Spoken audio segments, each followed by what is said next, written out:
समंदर में फेंक दो।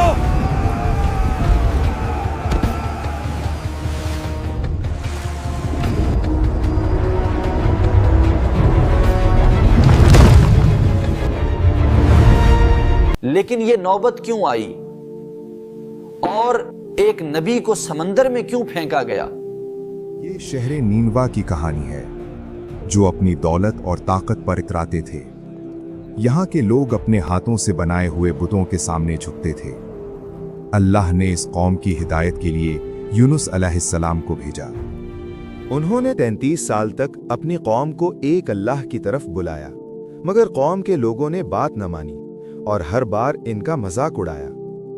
मुसलसल इनकार ने पैगंबर के दिल को रंजीदा कर दिया। जब सब्र का पैमाना लबरेज हो गया तो यूनुस अलैहिस्सलाम का दिल टूट गया। उन्होंने सोचा कि अब उन पर हिदायत के दरवाजे बंद हो चुके हैं। अल्लाह की इजाजत का इंतजार किए बगैर वो गुस्से और दुख की हालत में बस्ती छोड़कर निकल गए। जाते जाते उन्होंने एक आखिरी नसीहत की। तुम नहीं माने ना तो सुन लो, 3 दिन, सिर्फ 3 दिन बाद तुम पर आसमान से अजाब टूट पड़ेगा। और वो बस्ती छोड़कर चले गए। समंदर के किनारे पहुंचकर आप एक कश्ती में सवार हुए।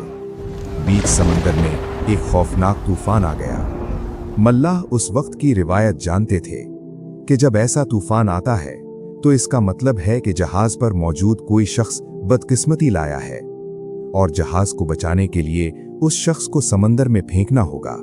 जरूर कश्ती में कोई भागा हुआ गुलाम या गुनहगार मौजूद है। पूरा अंदाजी करो, जिसका नाम निकलेगा उसे समंदर के हवाले करना होगा। उन्होंने कुरा डाला। पहली बार नाम निकला यूनुस अलैहिस्सलाम, दूसरी बार नाम निकला यूनुस अलैहिस्सलाम, तीसरी बार नाम निकला यूनुस अलैहिस्सलाम। ये अल्लाह का फैसला था।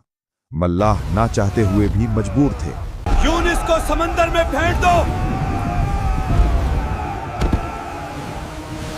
और हजरत यूनुस अलैहिस्सलाम ने खुद को समंदर में गिरा दिया और अल्लाह के हुक्म से एक बहुत बड़ी मछली बेल ने उन्हें निगल लिया।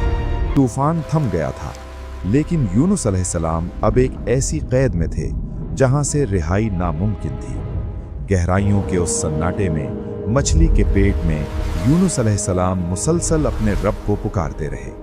ला इलाहा इल्ला अंता सुब्हानका इन्नी कुन्तु मिनज़्ज़ालिमीन। दूसरी तरफ नैनवा में मंजर बदल चुका था। यूनुस अलैहिस्सलाम के जाने के बाद आसमान पर काली और खौफनाक घटाएं छा गईं। दिन में रात का समा हो गया। हवाओं में आग की लपटें महसूस होने लगीं। लोग समझ गए यूनुस सच कहता था, अजाब आ गया है। भागो, अपने बच्चों को उठाओ, ये वही आग है जिसका वादा यूनुस ने किया था। कहाँ है यूनुस? उसे ढूंढो, उससे कहो हम ईमान ले आए। पूरी कौम, 1 लाख से ज्यादा लोग अपने घरों से निकलकर मैदान में आ गए। माओं को बच्चों से अलग कर दिया गया, जानवरों को उनके बच्चों से दूर कर दिया गया। हर तरफ सिर्फ रोने और माफी मांगने की आवाजें थीं।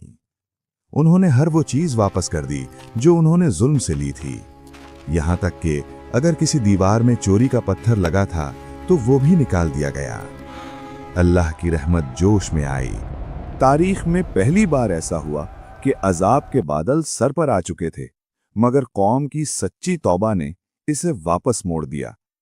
मछली के पेट में यूनुस अलैहिस्सलाम की दुआ जारी रही और उनकी दुआ भी कुछ वक्त बाद कबूल कर ली गई, बिल्कुल उनकी कौम की दुआ की तरह। अल्लाह ने मछली को हुक्म दिया।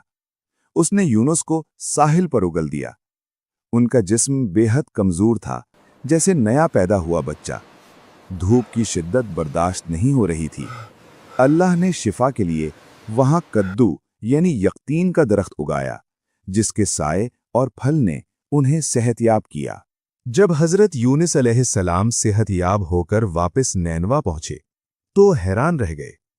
वो कौम जो उन्हें मारने को दौड़ती थी, अब 1 लाख से ज्यादा की तादाद में ईमान ला चुकी थी और अपने नबी के इस्तकबाल के लिए मुंतजिर थी। हजरत यूनुस की कहानी सिर्फ एक मछली का वाकया नहीं है, ये कहानी है उम्मीद की और तौबा की, जो हमें बताती है कि इंसान चाहे कितने ही गहरे अंधेरों में क्यों ना घिरा हो, मुसीबत का अंधेरा, गुनाह का अंधेरा या डिप्रेशन का अंधेरा, अगर वो दिल से पुकारे ला इलाहा इल्ला अंता सुब्हानका इन्नी कुन्तु मिनज़ ज़ालिमीन, तो अल्लाह उसे वहां से निकाल लेता है जहां से उसने सोचा भी नहीं होता।